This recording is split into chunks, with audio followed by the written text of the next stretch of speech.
Contexto histórico. Dualidade onda-particular da luz. A luz, sendo um elemento tão constantemente presente e importante no nosso dia a dia, já foi um tema complicado de ser compreendido no campo da física, tanto que seu comportamento estranho só foi primeiramente identificado pelo brilhante jovem Einstein em 1905. Em seguida, o efeito fotoelétrico pôde ser explanado com o conhecimento adquirido. A questão era que, antes da hipótese de Einstein ser considerada, as propostas seriam que a luz se comportava como uma onda eletromagnética que percorria o espaço, uma onda semelhante ao som. Quem havia proposto isso foi James Clerk Maxwell, em sua teoria eletromagnética. Ainda assim, como qualquer outra onda que se propagava no meio material, o éter era esse meio material diferente, sem massa e transparente, de característica elástica. Como exemplo, o éter seria como a água, que é um meio que permite a propagação de ondas mecânicas, só que a água é visível e tem massa, enquanto o éter não. Mas, para Einstein, essa explicação não fazia muito sentido, principalmente quando observava as particularidades do efeito fotoelétrico. O porquê disso era justamente em uma das hipóteses aplicadas do fenômeno da luz para o efeito, que uma onda eletromagnética que oferecia certa quantidade de energia seria capaz de excitar os elétrons de uma placa metálica, fazendo-os absorver energia e serem arrancados dela. A motivação de Albert Einstein em sua pesquisa foi Max Planck. Planck havia proposto a teoria do quantum em 1900. Traduzindo, quantum seriam pequenos fluxos de energia, quanta. Em sua teoria, que se tratava sobre a radiação do corpo negro, resumidamente explicando, dizia que corpos a determinada temperatura irradiam energia, no qual depende da temperatura, e cada temperatura pode ser associada a uma cor, ou seja, as ondas eletromagnéticas do espectro visível e não visível. As cores mais quentes tinham comprimento de onda maior, enquanto as mais frias, comprimentos de onda menores, o que já havia sido observado por volta de 1800 pelo astrônomo inglês Sir William Herschel. Voltando no tempo, para a década de 1900, Einstein aplicou com sucesso a hipótese quântica de Planck ao fenômeno, atribuindo-o à ação dos fótons, quanta de luz. Ou seja, as ondas eletromagnéticas se transportam em pacotes chamados fótons, segundo Einstein. Equação do efeito fotoelétrico. Para os cientistas do século XIX, a maneira mais óbvia de explicar as leis da radiação de corpos negros era usar a física clássica. Porém, o que era deduzido destes modelos não estava de acordo com as observações experimentais. A questão mais chamativa relacionada com isso era a catástrofe do ultravioleta. A física clássica previa que qualquer corpo negro que estivesse a uma temperatura diferente de zero deveria emitir radiações ultravioletas intensas. Qualquer objeto muito quente deveria devastar a região em volta dele com suas radiações de alta frequência. Até mesmo o corpo humano deveria brilhar no escuro. Para solucionar este problema, o físico alemão Max Planck formulou a lei de Planck. Sua ideia central era que, ao oscilar na frequência V, os átomos só poderiam trocar energia com sua vizinhança, gerando ou absorvendo radiação eletromagnética em pacotes discretos de energia. Se os átomos, ao oscilar, transferem energia E para a vizinhança, detecta-se radiação de frequência V igual a E sobre H. Sendo E energia, H a constante de Planck e V é a frequência. A hipótese de Planck sugere que a radiação de frequência V só pode ser gerada se um oscilador com essa frequência tiver a energia mínima suficiente para começar a oscilar. Planck propôs descrever a transferência de energia em termos de pacotes discretos. Uma das evidências que justificam a revolução na física vem do efeito fotoelétrico. Nenhum elétron é ejetado até que a radiação tenha frequência acima de um determinado valor característico do metal. Os elétrons são ejetados imediatamente, por menor que seja a intensidade da radiação. A energia cinética dos elétrons ejetados aumenta linearmente com a frequência da radiação incidente.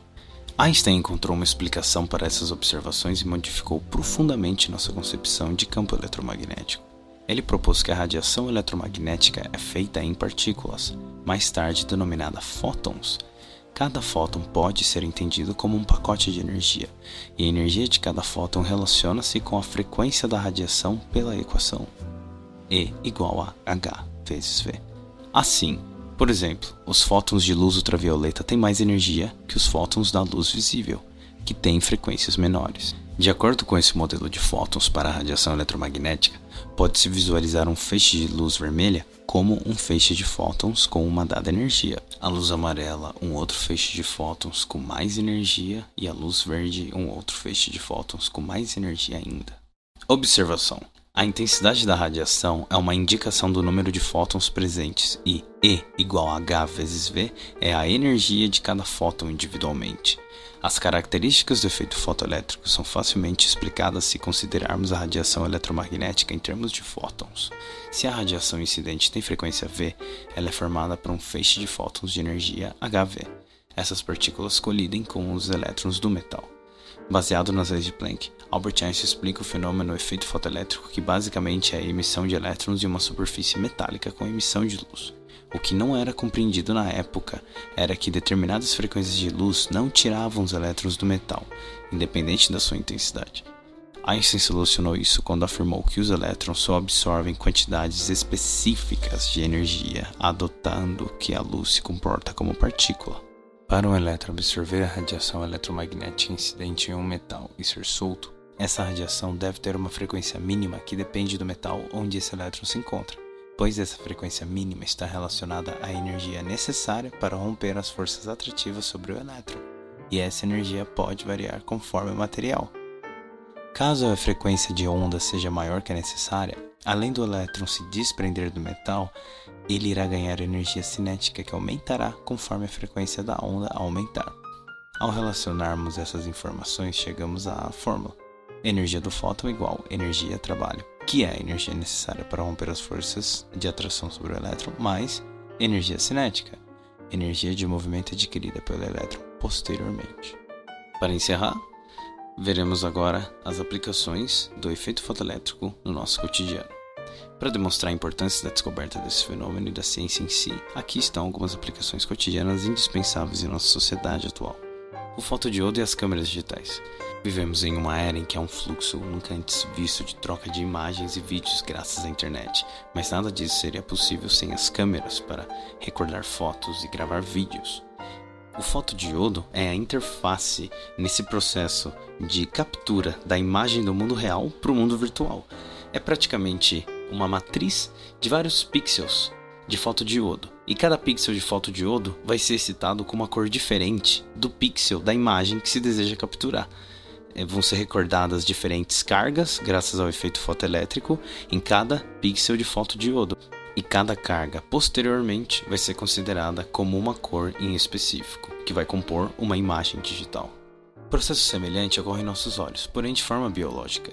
Não são os diodos, mas sim os cones da retina e o cérebro que se encarrega de capturar e processar as imagens que vemos no mundo exterior. Outra aplicação memorável são as células fotovoltaicas. Essas células são indispensáveis à dinâmica do mundo globalizado, pois elas que alimentam os satélites lá no espaço, que alimentam o nosso sistema de comunicação do mundo cada vez mais globalizado, cada vez mais interdependente. O funcionamento de uma célula fotovoltaica consiste em uma fita de silício enriquecido com impurezas como boro e fósforo, pois o silício sozinho não é um bom condutor de eletricidade. Essa composição gera um campo elétrico que auxilia a captura dos elétrons retirado das órbitas dos átomos da célula fotovoltaica pelo efeito fotoelétrico, ao receber um bombardeamento de fótons da luz solar, resultando em uma geração renovável e limpa de energia elétrica. Com isso, vemos que graças ao entendimento do efeito fotoelétrico e as suas aplicações, a sociedade mudou profundamente o seu jeito de se comunicar, explorar e entender o universo.